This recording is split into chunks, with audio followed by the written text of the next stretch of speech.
ခဏလေးစားအောင် ရှိရတော့တင်နေတယ် အရှိမတင်နေ bám lùn nha. The hermit is on 2, 3 one more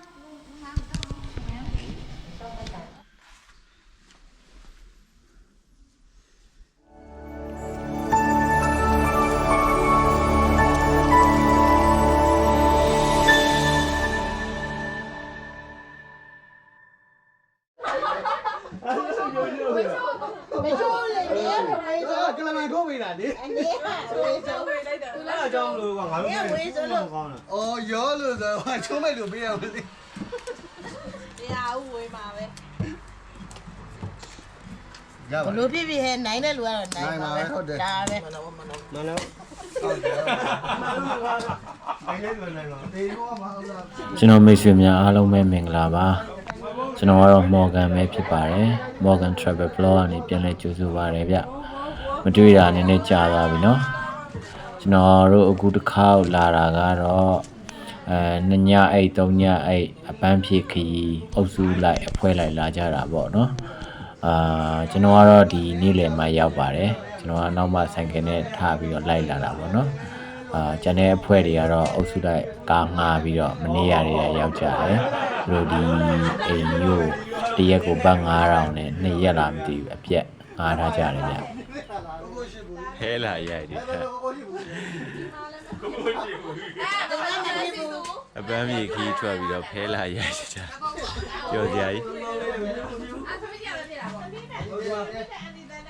အခုမနက်7:00နာရီထိုးတော့မယ်ပေါ့နော်ကျွန်တော်ရောက်တာ15မိနစ်လောက်ပဲရှိသေးတယ်ဒီဆိုင်က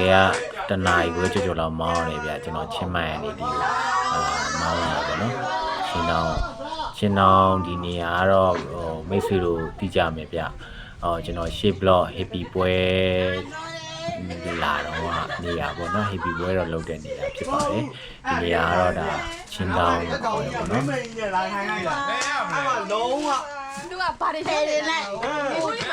phê đi này. နောက်ကနေရွတ်ပေးတယ် ဦးမို့အနောက်ရောက်လာရင်ရောက်တာပြီးပေါက်တယ် ဒီမှာတော့ဒါသုံးဘက်ယူပြီး ဒီလိုတိတ်ပြီး ပေးရမလဲ နေရာပေါက်နေ နောက်ကနေလာတိုင်းမန်းလို့ပြေးလိုက်တာနိုင်တော့မလဲပါဘူး တော့တက်တက်ကြည့်ပြီးလိုက်ရတယ် ကျွန်တော်တို့ခဏနေတော့အဖွဲလိုက်နာမည်ကျော်ချင်းတောင်းကိုတွားလဲကြမယ်ပေါ့နော်ကလေးမေဖြစ်တဲ့သူကတော့သူကလေးကိုမှသမင်းကျွေးနေပါပြီဒီဘက်မှာလည်းဖဲဝိုင်းသိမ်းသွားပြီပေါ့နော်ခဏနေသူတို့ရေဘူးချူစားတောက်ပြီးလို့ရှိရင်တော့နေလေထွက်ကြမယ်လို့ပြောတယ်သူတို့ကတော့ကားနဲ့ဆိုတော့ 40ရှုံး အုပ်စုလိုက်ဖွဲကားနဲ့တော့မှာပေါ့နော်ကျွန်တော်ကတော့ဆိုင်ကယ်ပါတယ်ဆိုတော့ဆိုင်ကယ်နဲ့ပဲသွားမယ်ဟိုရောက်တဲ့အခါကျတော့မှဆုံးပြရမှာပေါ့ဗျာ အမှန်နဲ့စနေတရွက်40ပါနေ ကျွန်တော်အနေနဲ့ဒီလိုမျိုး group trip ပုံစံအုပ်စုလိုက်ဖွဲ့ပြီးခရီးသွားတဲ့ feeling မျိုးမရတာကြာခဲ့ပြီပေါ့နော်ကျွန်တော်2017ဝန်းကျင်ကျွန်တော်ရဲ့ငယ်ဘဝဒီမန္တလေးမှာ hotel life စဝင်နေတဲ့အချိန်တုန်းကတော့ကျွန်တော် hotel ရဲ့season တွေနဲ့ဒီအဲ့တဲ့ပါတဲ့ကာလတွေမှာ low season တွေမှာhotel ဝန်ထမ်းတွေကိုစုဖွဲ့ပြီးတော့အဲ့လိုအဖွဲ့နှစ်ဖွဲ့ဖွဲ့ပြီးတော့မှခွဲပြီးတော့လူဖြီးသွားခဲ့ကြရတယ်တစ်ဖွဲ့ကို45ယောက်ရောက်50နီးပါးပေါ့နော်တပတ်မှတ်ဟတ်တွေနဲ့အဲ့ဒီအချိန်တွေကိုလည်းပြန်တန်းတာတယ်ပြန်လွမ်းဆော့ရတယ်ပေါ့နော်ဆိုတော့ကျွန်တော်ဒီငယ်ဘဝမှာသွားခဲ့တဲ့အဲ့လိုအုပ်စုလိုက်ဖွဲ့ပြီးသွားတဲ့ခရီးသွား feeling မျိုးလေးကိုကျွန်တော်ပြန်ရချင်လို့ဒီခရီးကိုကျွန်တော် join ဖြစ်တာပါပြီးတော့ကျွန်တော်မိတ်ဆွေတွေကိုလည်းကျွန်တော်ပြချင်ပို့ပေးခြင်းတယ်ပေါ့နော်ကျွန်တော်တို့အခုသွားနေတဲ့ချင်းတောင်းတောင်နဲ့ချင်းတောင်းကူဆိုတာကသဘာဝတရားတွေနဲ့တိတ်ကိုလှပပါတယ်ဆိုတော့ဒီချင်းတောင်းမြို့ရဲ့ပြရုပ်တစ်ခုပေါ့နော်ဆိုတော့ဒီကိုသွားဖို့အတွက်ကျွန်တော်တို့ညီကိုတွေလည်းပဲသူတို့ဒီလည်းပဲမအားကြဘူးပေါ့နော်မအားကြပေမဲ့သူတို့ဆိုင်လေးတွေကိုပိတ်တယ်လိုပဲဖြစ်ဖြစ်ရုန်းကန်နေရတာအချိန်ကြီးကြာခဲ့ပြီဆိုတော့သူတို့1ရက်2ရက်လောက်အချိန်ယူပြီးတော့သွားကြမယ်ပန်းဖြေဆိုပြီးတော့မှဒီဘက်ကိုချင်းအောင်မြို့လေးကိုလာကြရတယ်ပေါ့နော်မြန်မာပြည်ရဲ့အလွမ်းကိုလည်းဖြေကြမယ်ဆိုပြီးတော့မှကျွန်တော်တို့ချင်းမိုင်နေပြီးတော့ဒီဘက်ကိုထွက်လာကြတာပါ ဆိုတော့ဒီဘက်မှာနာမည်ကြီးတဲ့နေရာတွေကိုရှောက်သွားကြမယ်ဆိုတော့ဒီချင်းတောင်းကူကတော့မပါမဖြစ်ပေါ့နော်မပါမဖြစ်ဆိုတော့ကျွန်တော်မိတ်ဆွေတွေလည်းကျွန်တော်ပြချင်တယ်ပို့ပေးချင်တယ်ဆိုတော့ဒီစိတ်ဆန္ဒနဲ့တူတူဒီ blog လေးကိုရိုက်ဖြစ်တယ်ပေါ့နော်ဆိုတော့အဲ့ဒါကြောင့်မလို့ကျွန်တော်တို့တူတူသွားကြည့်ကြမယ်ချင်းတောင်းတောင်ကြီးကိုကြည့်ပါအောင်မိတ်ဆွေတွေတော်တော်ကြီးကိုကြီးပြီးတော့တော်တော်ကြီးကိုလှတယ်ပေါ့နော်ဒီချင်းတောင်းတောင်နဲ့တမိုင်းရတယ်တော်တော်ကြီးကိုကြီးရပေါ့နော်ဆိုတော့ကျွန်တော်တို့တွေတူတူသွားကြမယ်ဟိုမှာလူတွေရှိမလဲဆိုတာတော့ကျွန်တော်တို့ရင်ကုန်စိတ်လို့ရှားတယ်ဘာဖြစ်လို့လဲဆိုတော့ကျွန်တော်လည်း first time ကျွန်တော်ရဲ့မိတ်ဆွေကူဒီဗီဒီယိုဒီ blog ကိုကြည့်နေတဲ့မိတ်ဆွေတွေလည်းပဲသွားဘူးတဲ့လူရောက်ဘူးတဲ့လူလည်းပဲပါရှင်ပါမယ်မရောက်ဘူးတဲ့သူတွေလည်းပဲရှိမယ်ပေါ့နော်ဆိုတော့ဒီ blog လေးကိုရောက်ဘူးတဲ့သူတွေအနေနဲ့လည်းပြန်ပြီးတော့မှအလွမ်းဖြေမိတ်ဆွေတို့သွားခဲ့တော့အခြေအနေနဲ့အခုလက်ရှိအခြေအနေအဲ့လိုမျိုးတွေမရောက်ဘူးတဲ့သူတွေကလည်းပဲရောက်ဘူးတဲ့ဒီသနရပုတုတ္တလေးတွေအဲ့လိုမျိုးစိတ်ပန်းဖြေရဲ့ပြည်စီကိုရည်ရွယ်ချက်တွေနဲ့ကျွန်တော်ပြပေးခြင်းဖြစ်ပါတယ်အခုဆိုလို့ရှိရင်တော့ချင်းတောင်းတောင်ကြီးကိုရောက်လာပြီပေါ့နော်ရောက်လာပြီဆိုတော့ Google Map မှာတော့ဒီနေရာပဲပြထားတယ်ဒီမှာပဲဟုတ်တယ်ကျွန်တော်တို့ဒါချင်းတောင်း cave ရဲ့အဝင်ပေါက်ဝဖြစ်ပါတယ်ဆိုတော့ဒီမှာဒီကနေဝင်ရမှာဒါပေမဲ့ parking ကဟိုဘက်မှာဆိုတော့parking ရင်သွားထိုးလိုက်အောင်လေparking မှာဆိုင်ကယ်ရင်သွားရက်ပြီးတော့လမ်းလျှောက်ပြီးတော့မှဝင်ရမှာပေါ့နော်ဒီဘက်မှာဈေးဆိုင်တန်းလေးတွေပဲဒါဘုရားရေတိုင်းမှာရှိတဲ့ပုံစံလေးတွေပေါ့ဗျာ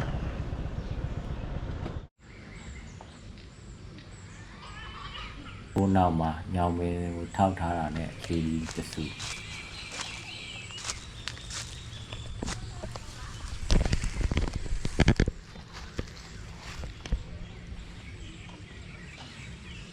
ညောင်မင်းထောက်ထား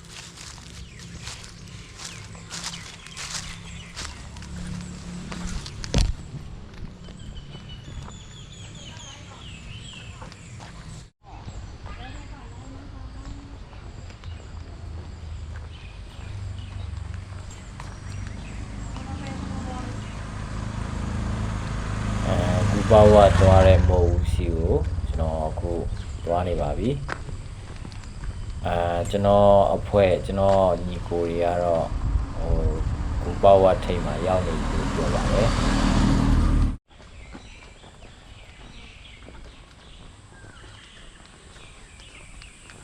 ကဲဒါကတော့မိတ်ဆွေတို့ရေချင်းတောင်း cave ရဲ့မဟုတ်ဘာဝဖြစ်ပါတယ်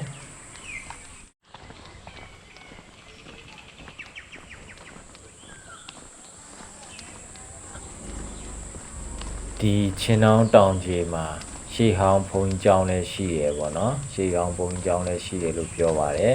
ဒါကတော့အဲဒီဘုံကျောင်းရဲ့ program ဖြစ်မယ်ပေါ့နော်ဒါဒီဘက်ချမ်းဒါဘုံကျောင်းဝင်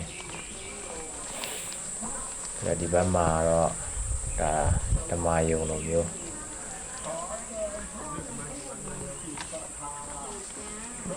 ဒါချင်းတောင်းတောင်ကြီးမှာရှိတာပါဒီဟာကတော့ဒါဂူထဲကိုဝင်တဲ့နေရာမှာဂူထဲမှာရှိတဲ့နေရာတွေကိုပြထားတာဖြစ်ပါတယ်ဆူတောင်းပြေးပေါ့ဗျာဘယ်နေရာဖြစ်တယ်ဘယ်နေရာမှာဖြစ်တယ်ဆိုတာညွှန်လာတာပါနော်ပါရတဲ့ရိုးစုဒါချင်းတောင်ကြီးမှာရှိပါတယ်ချင်းတောင်ကြီးမှာရှိတဲ့ဘုံကျောင်းရဲ့ဒါရေကန်ရဲ့ဒါဒီအကုန်လုံးကရှေးဟောင်းကျောင်းတွေရှေးဟောင်းကန်တွေပဲလို့သိရတယ်ပေါ့နော်ဆိုတော့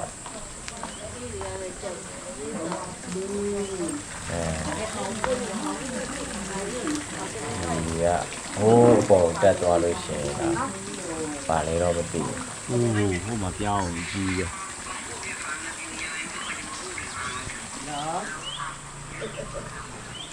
ဘာလို့တော့ဆက်နေလဲအော်yeah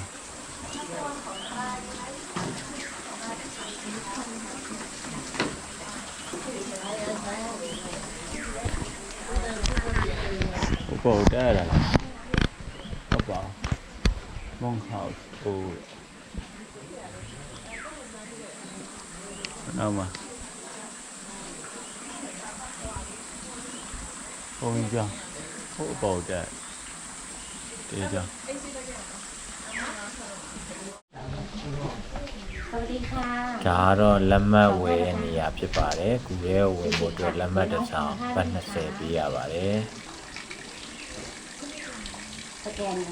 40พร้อมผ้าไหมขอของพร้อมผ้ายี่ ။ကဲလက်မှတ်တော့ဝယ်ပြီးသွားပါပြီ ได้เนาะ ။ဒါတွေကတော့ဘောင်းမီအတူပြက်စကတ်အတူဘာညာဝယ်လို့ရှိရင်ငှားပေးတဲ့နေရာပါ။သူလည်းပဲ20ပေးရပါတယ်။ကဲကျွန်တော်တို့အဲ့ဒါဆိုတက်တော့မယ်ပေါ့နော်။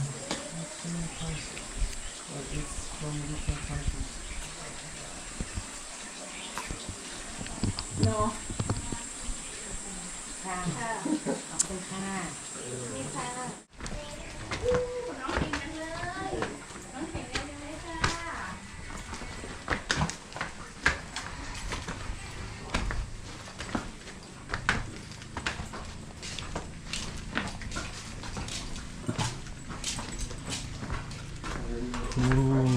အေးသွားတာ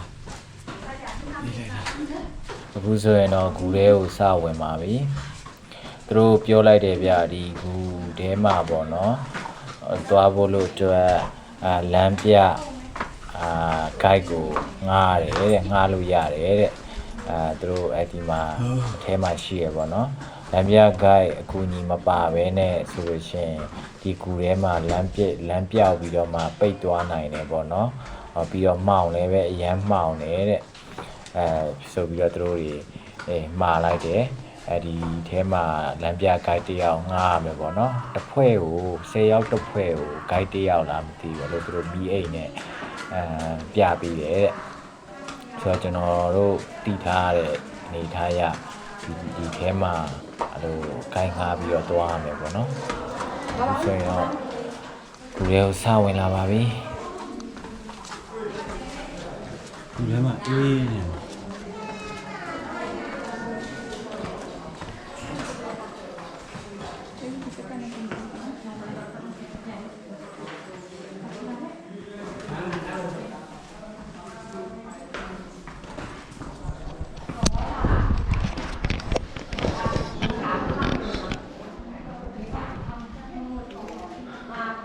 ီထဲမှာအေးစိတ်နေရတယ်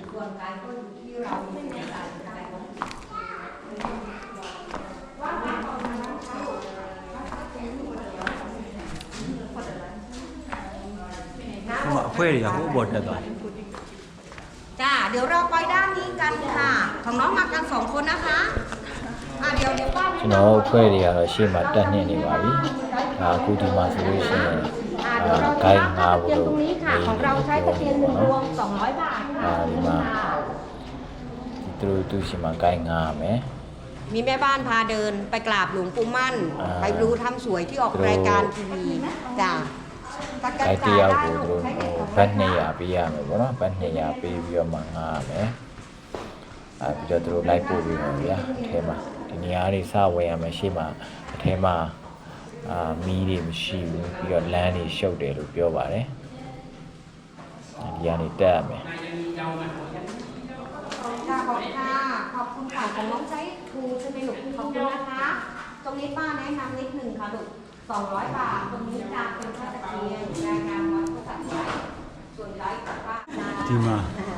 သူတို့တွေမီးတွေ့ပြီးလို့ရတယ်ဒါပေမဲ့မတွေ့ပြီးခဲ့ဘူး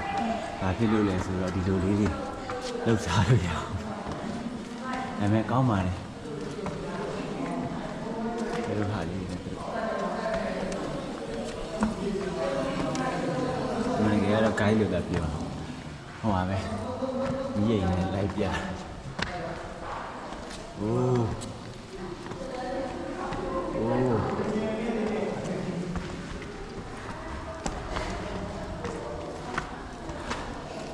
မောင်ပေးပြီးတော့မှအေးစိတ်နေတာပါပဲ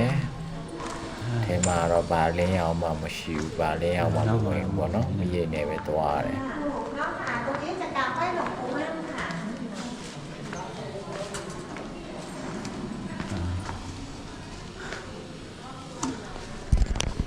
ဒီ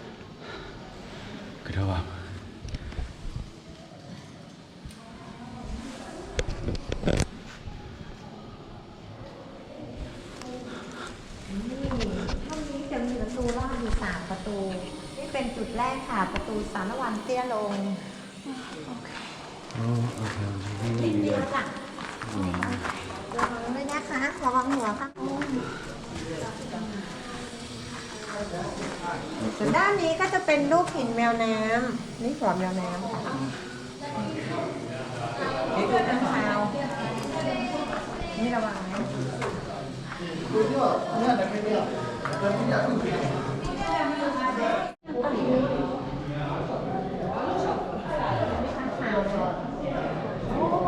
จ้าเดี๋ยวมาดูด้านล่างค่ะน้องร้อนโอเคค่ะซ้ายมือระวังด้วยนะ Sư tử นี่จะเป็นรูปหิน Sư tử โตจ้า Cú đấy mà y là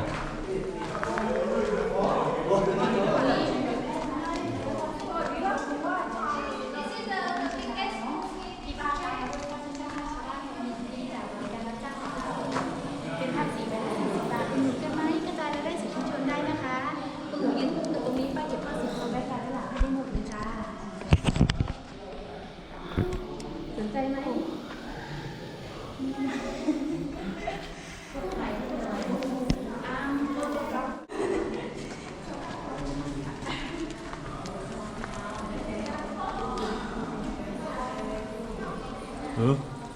Gì vậy?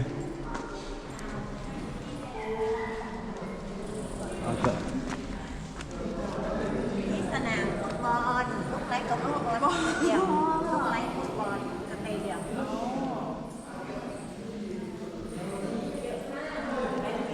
Ồ Lên xuôi để đuôi lại Có biết được Có biết được Lên xuôi để đuôi lại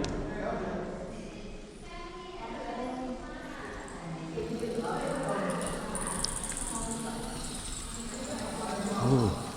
Nhai về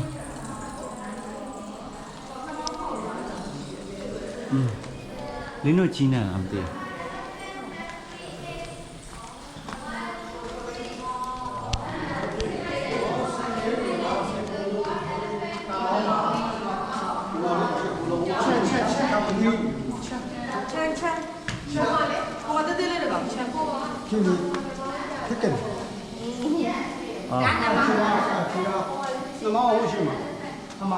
Không mà lên rồi này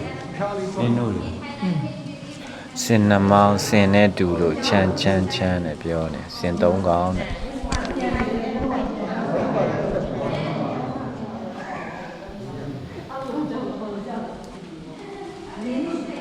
Elephant Tree เนี่ย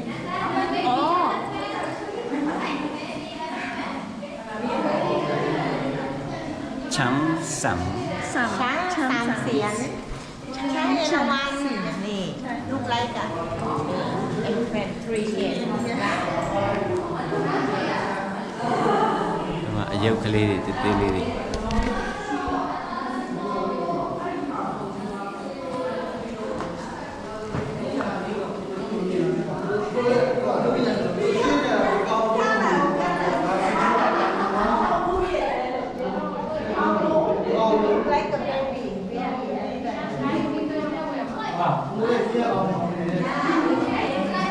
Chơi Review đi cái vào Cái gì anh luôn đi thay mình Đấy. Thì mày mới chỉ là Đi cái gì nè 在水里面捡哇捡把包里面来的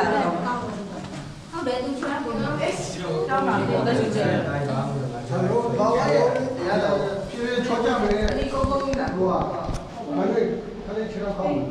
Cô theo我呀 Cô mới thằng. Ngon ngon. Cô mới thằng. Cô mới thằng. Để vào đâu vậy? không cái này cũng phải như vậy đây là ba lồng tiêu này không phải không lúc Chị này tôi đi. sẽ phải cái mà sai đi hoa đi À, uống đâu đấy. Hay là bao nhiêu bốc? ดูมาข้าง Cái này đi để mình uống cái này rất là nhiều. ta nó mấy cái ông này tôi đi mua ấy này Có gì? áo cái gì đó Hai ông trên đây mình.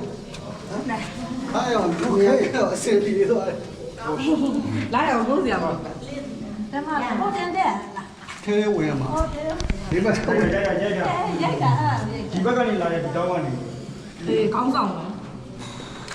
ချိုးတွေပဲမာတော့ဒီချိုး ဝင်มาများလို့ချောတော့ချောနေယူဆိုင် ဒါတော့ထဲဝင်ကုန်ဖို့ အကုန်ဝင်လို့ရတယ်ဝင်ကောင်း ကုန်းနေတာ လူတော့ပြီးတော့ဝင်ရတာအဲ့အနီ လို့အနေနဲ့ရတယ်ဟုတ်လား လူ6တယ် ဦးမိုးဝင်သွားရလား ကိုတော့ဆက်အနီဆက်မှာပဲ ဦးမိုးတော့တော့မယ်လေဦးမိုးနဲ့ဆန်တော့မလေးဘူးဝေးတာပေါ့ဒီတဲ့ကောင်းပြီးဝင်မယ် သူကကျွန်တော်မကတော့ဘူး တရားတလဲကောင်း ဖြစ်ပါလားကိုစကတော့တက်မလဲအပေါက်ကြီးကတော့ကျင်းနေနော် တော့ဘာဦးမိုးတော့ဝင်ပြီးသွားပြီနှစ်ဆောင်းလောက်ဝင်လို့ရတယ်ဒီအနေနဲ့အနေနဲ့ 80 baby ဖြစ်လာ ဒီမ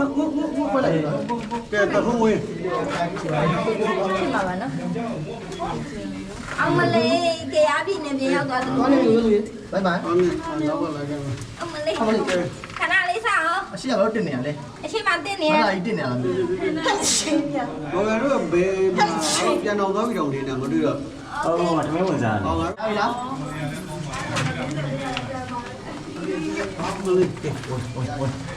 哦，那古堡这个进来的，好有劲嘛。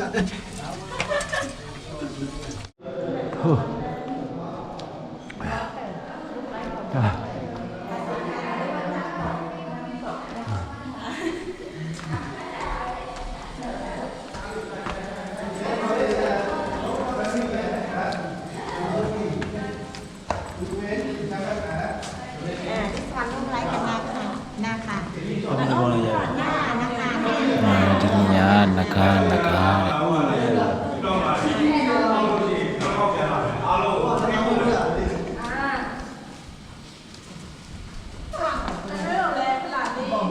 ့ဒီနေရာတော့ဒေသခံတွေကဆူတောင်းပြည့်တဲ့နဂါလို့ပြောကြတယ်ဆူတောင်းပြည့်တယ်ဆိုပြီးတော့လက်ခံထားကြတယ်ပေါ့နော်နဂါ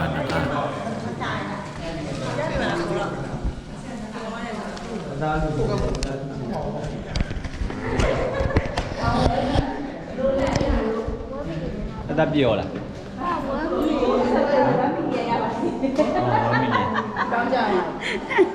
YouTube subscribe ကို1 million ရပါစေနည်းနည်းမရပါဘူးပြန်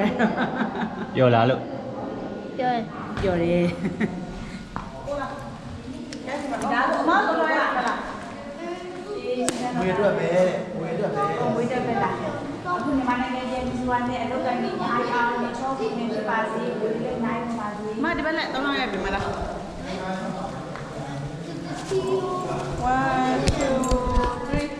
1 ဒီကွာမနေရတယ် Okay ချီလည်း1 million ရပါချီလည်း1 million ကို တန်းနေဖို့ ရပါကျွန်တော်ဖုန်းကနေလည်းပါဖြစ်တယ်ကျွန်တော်ဖုန်းနဲ့ရိုက်ပြီးတော့ပို့ ဘာလို့ကိုတန်းနေအောက်ပဲနေတာခင်ဗျာအရက်ဘူးကြီးအောင်ဆောင်းနေခဏနေလို့စင်ကြင်ပြီးတော့ရောက်ကျွန်တော်အောက်နေလို့ပြုတယ်ဆိုလာအောင် ဘာ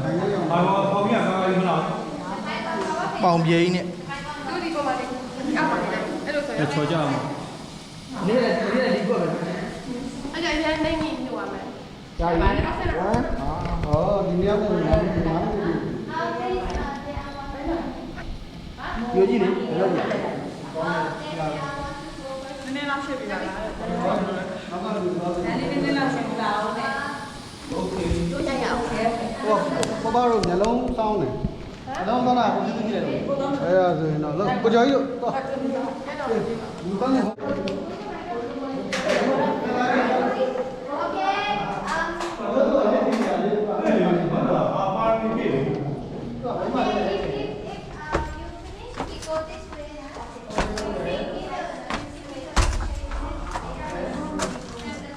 မောင်လေကွာမမြင်ရဘူး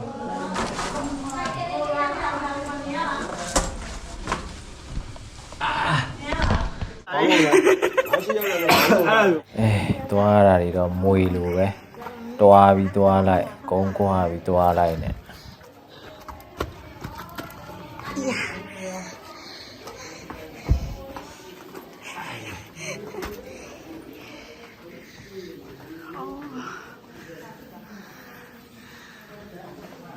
ด้านนี้ก็จะเป็นรูปหินแมวน้ำนี่หัว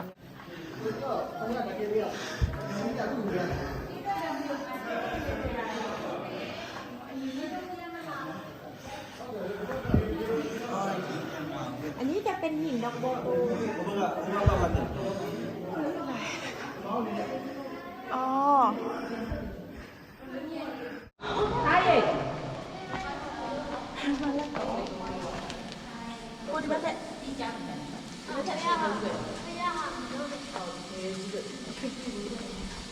是金正，这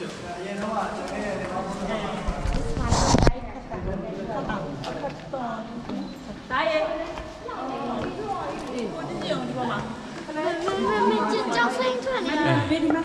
叫声音出来。 ပေါ်မှာကြည့်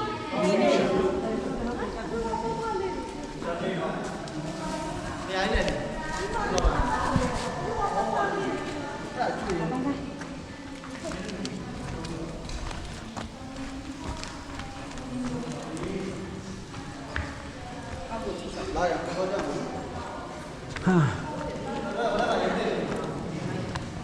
လွန်ခဲ့တဲ့နှစ်ပေါင်းဆောင်ကျော်ကဒီမှာတရားကျင့်ရင်းနဲ့တည်တော့တောင်ဆောင်နဲ့ဖြစ်သွားတယ်ဆိုတဲ့ပုံကိုသူကဒီတောင်ဆောင်နဲ့ဖြစ်ပြီးတော့မှဒီတောင်နဲ့ဒီဒေတာကိုကာကွယ်ဆောင်ရှောက်ပေးနေတယ်လို့ဒီဒေတာခံတွေကလက်ခံယုံကြည်ထားကြရတယ်ပေါ့နော်နှစ်ပေါင်းအများကြီးကြာခဲ့ပြီပေါ့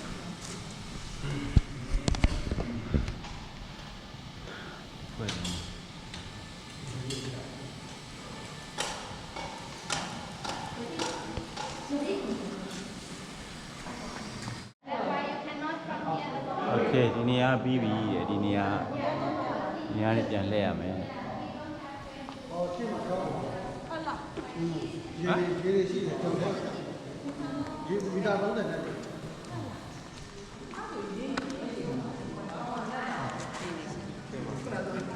းပါပြီတဲ့ပြန်လှည့်ရမယ်ကဲပြန်ဆင်းလိုက်ရမယ်အောက်မှာတော့ဟိုဘက်မရောက်သေးတဲ့လမ်းကြောင်းတစ်ခုရှိလားမသိဘူး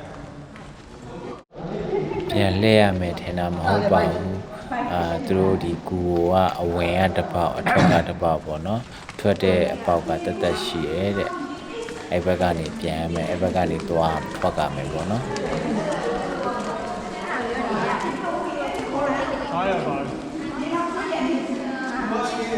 ဒီနေရာလည်းပဲ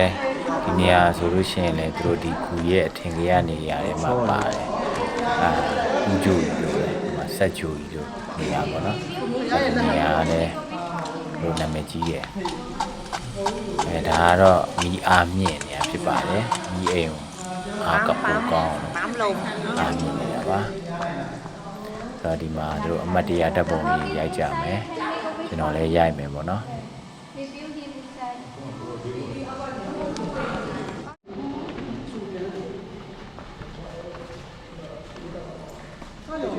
ဒါတော့အပြန်လမ်းလေးပါ အပြန်လမ်းတော့တကယ်ကျမ်းပါတယ်တော်တော်ဂရုစိုက်ပြီးတော့ပြန်ပါတယ်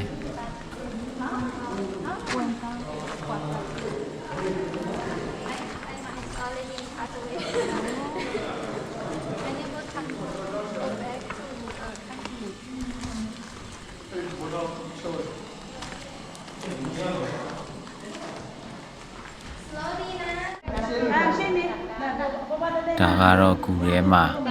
အမတ်တရ group photo ရိုက်ကြတယ်ပေါ့နော်လမ်းပြတွေကိုရိုက်ခိုင်းတာပါ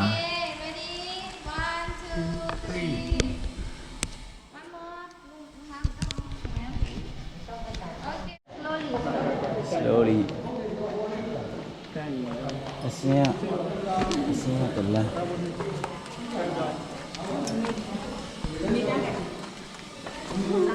ပြန်လန်းတလန်း 那照片了喏。 Be careful. Slippery. Very small นะ ရမ်းချော် Deep. Slowly hold the bar. လည်းရမ်းကင်ပြီးတော့ဆင်းရ Okay, ฝากไปด้วยเถอะ โอ้တော်တော်ကြီးကိုမှတ်တာပဲ Slowly นะ Mister,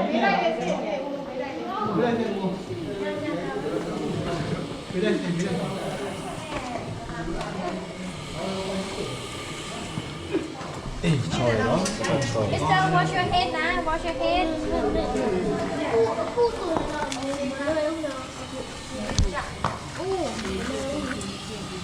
This day really really high Wash your head ဟလာမြင်လား Be careful นะ အိုင်နာရေးတတိလာကြရေး ရှေ့မှာပြောခဲ့တယ်ပါပဲအစင်လာတကယ်ကိုကျန်းတာပါဒီလိုဆိုင်ပဲနဲ့စင်တော့ချောကြားလိုက်လို့ရှိရင်ဒီလိုက်ကြည့်တန်းလိုက်ကြည့် ရေနဲ့ချောင်းရတော့ချောင်းလိုက်မယ်နော်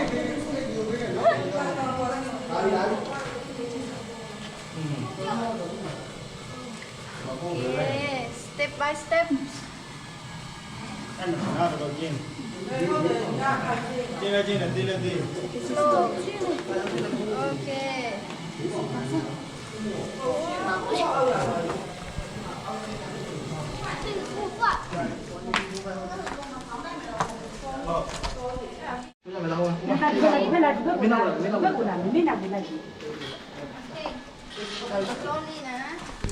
မင်းနောက်ကိုလိုက်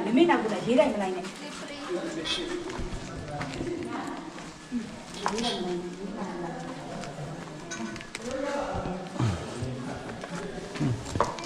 ဟောမဲနေချောကြားလိုက်လို့ရတယ် မျိုးခဏနေတော့မျိုးမရဘူး Okay 2 more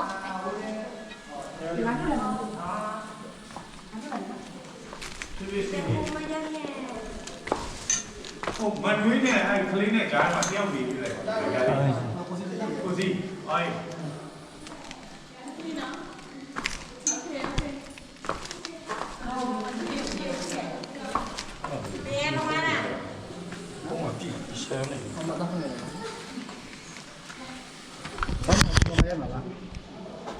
我马上下来的。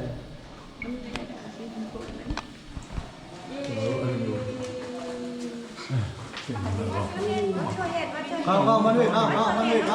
ဝါဝါဆိုရင် လမ်းပြတယ်ထိုက်ဒီပါခေါ်ပြီးတော့来的话，这些的话，买的。 စောက်တယ် 那这些的。တော်တော်ကျင်းတော့ 来了，这些的。来的话，这些的。来，这些的。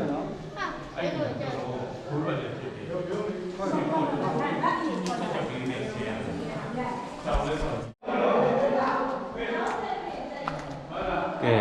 အထွက်ရောက်ပြီထင်တယ်ဟိုမှာမရောက်ဘူးညာသေးပဲအထွက်တလန့်အဝင်တလန့် အဝင်ကရှိတယ်ဖတ်တာတူပဲ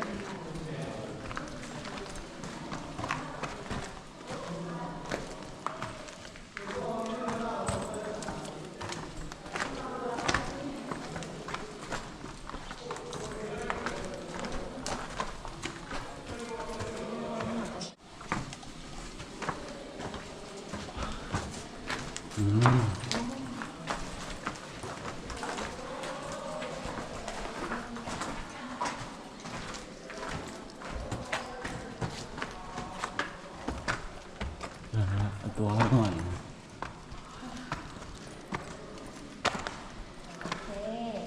ทางนี้ไปพระนอนบุดาเคฟดิสเวย์ ဂူပြင်မထွက်ခင်ဟိုဘက်မှာတလန်းရှိသေးတယ်လို့ပြောပါတယ်ဟိုဘက်မှာဗမာစတိုင်တို့ဗမာစတိုင်ဖျားတဲ့ဖျားတော်မှာဗမာစတိုင်ရှိသေးတယ်နော်အဲ့ဘက်ကိုသွားပါတယ်ဒီဘက်ကတော့အထွက်ပေါ့နော်အထွက်လန်တလန်အထွက်လန်ညာဘက်အဲ့နောက်ဖျားတဆူကိုသွားတဲ့လန်ဘယ်ဘက်လန်ကျော်ပေါ့နော်ဆိုတော့နောက်ကသူတွေကိုစောင့်လိုက်ပါအောင်မယ်သူတို့လာပြီဆိုလို့ရှိရင်တော့သူတို့နဲ့မေးပြီးတော့သွားကြမယ်ထင်ပါတယ်သွားပြကြမယ်ထင်ပါတယ်ရောက်ပြီးမှတော့နှောက်အောင်သွားကြမယ်လေ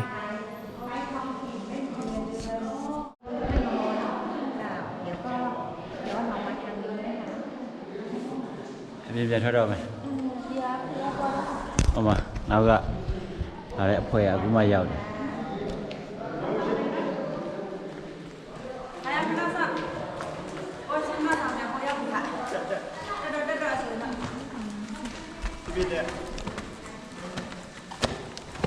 လာရောင်လာရောင် โอ้အောင်မြင်စွာပြီးဆုံးသွားပါပြီ အောင်မြင်သွားပြီးဆုံးသွားပါဟိုဘက်ကလည်းပြန်သွားတယ်ဟိုဘက်ကဖေးရတဲ့ဟိုဘက်ကဖေးရသွားလေးရတယ်အောင်မြင်သွားတဲ့ပြန်ရှိတော့ပါပြီ ဘုံမောလားဟမ်မောဘူးမောဘူး အဲ့ဒါ ဗီးလေးတွေပြေးဗီးလေးတွေပြေးပါဦး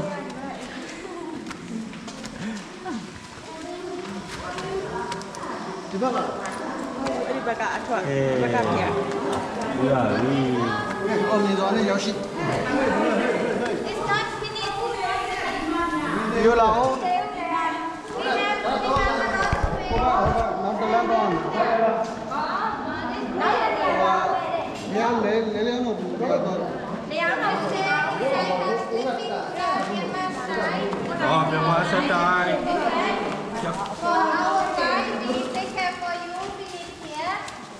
ဘောကဖေးရတဲ့ ဟုတ်က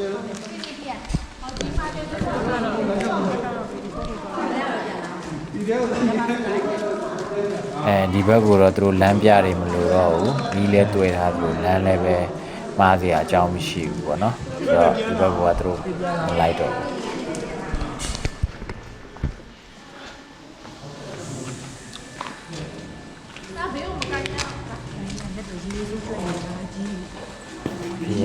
ဖေးရတော့မှာပဲမြန်မာစတိုင်ဖေးရ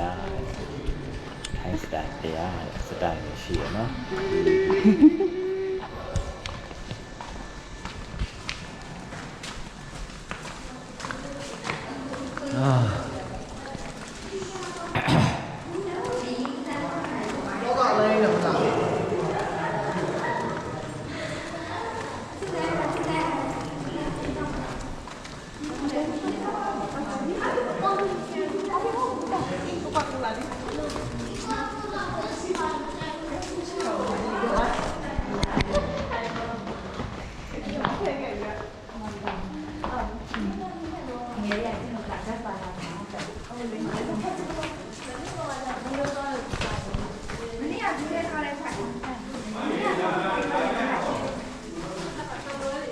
ဒီကံလေး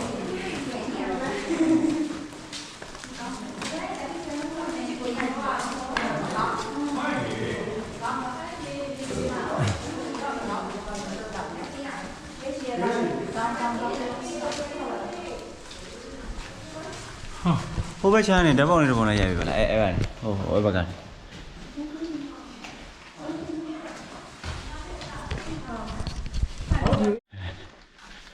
ဒါတော့မြန်မာစတိုင်ဖျားလို့ပြောပါတယ်ဒါကူပြင်ကိုပြန်မထွက်ခင်တစ်ဖက်လမ်းနေသွားတာဗောနော်ဒီမှာရောက်ပါပြီတော့ကျော်ယူပဲဒီလမ်းခင်းထားဆိုဒါကပါယူရဝစ်စားတယ်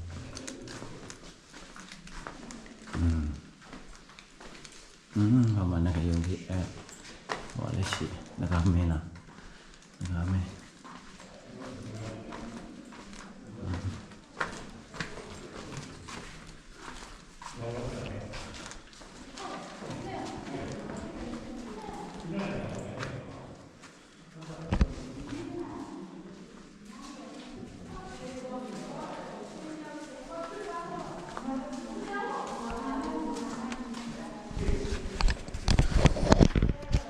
ကျေဘောမှာပဲ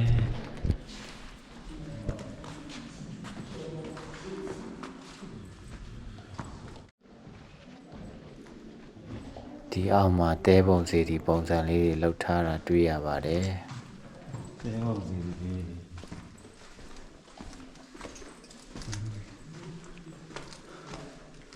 ဒီမှာကြံနေတာဒါဆိုရင်တော့ပြီးပြီထင်ပါတယ်ပြန်နေပြန်ထွက်အောင်ဆက်သွားလို့ရပြီလားမရတော့no entry တဲ့ဒါနောက်ဆုံးပဲ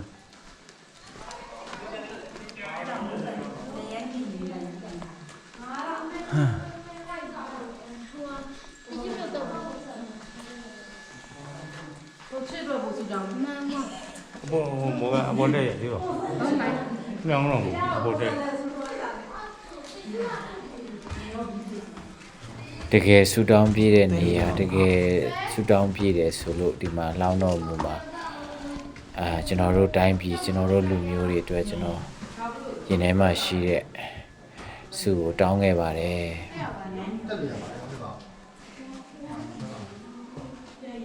လောင်းတော့ဘူးတဲ့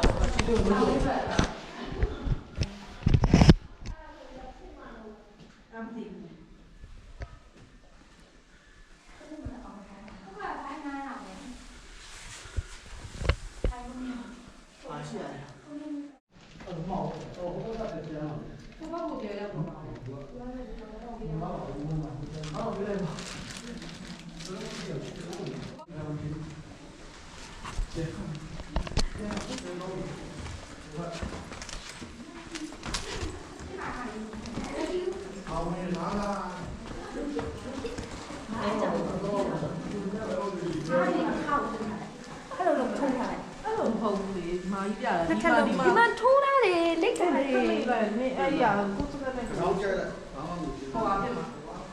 ဟိုကကျူဟာဟာဆိုဘလို့ဟုတ်လားဟိုကဒီကထားတယ်မင်းဒီမိုင်းကိုပြလိုက်ဒီမှာတော့အားချတော့ဘယ်လိုလဲအားရှိတာလေမပါတော့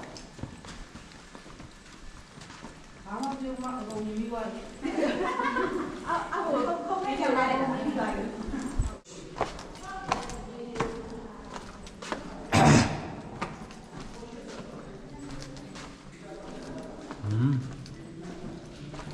ဒါဘယ်ကိုသွားရလဲမသိ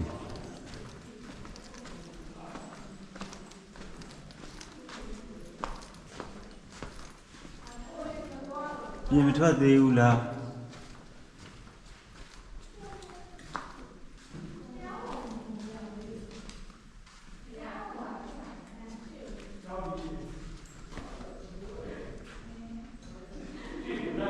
အေး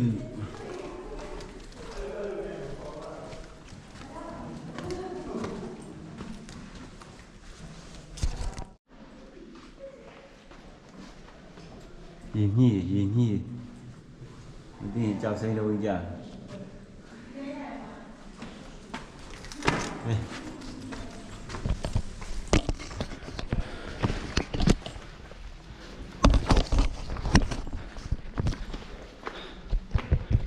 ဲခုထဲမှာဟိုဘက်ကဒီဘက်ကစုံသွားပါပြီနန်းတော့ဆိုတော့ဘာဝကိုပြန်ထွက်နေပါပြီ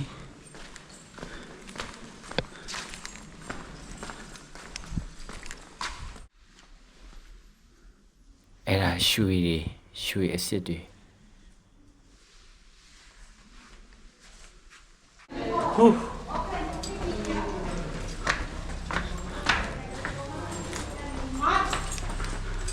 အားလုံးမတော်တာပါနောက်ဗီဒီယိုလေးမှာပြန်တွေ့ပါမယ်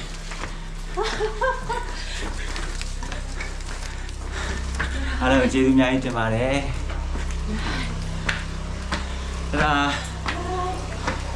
ဟူး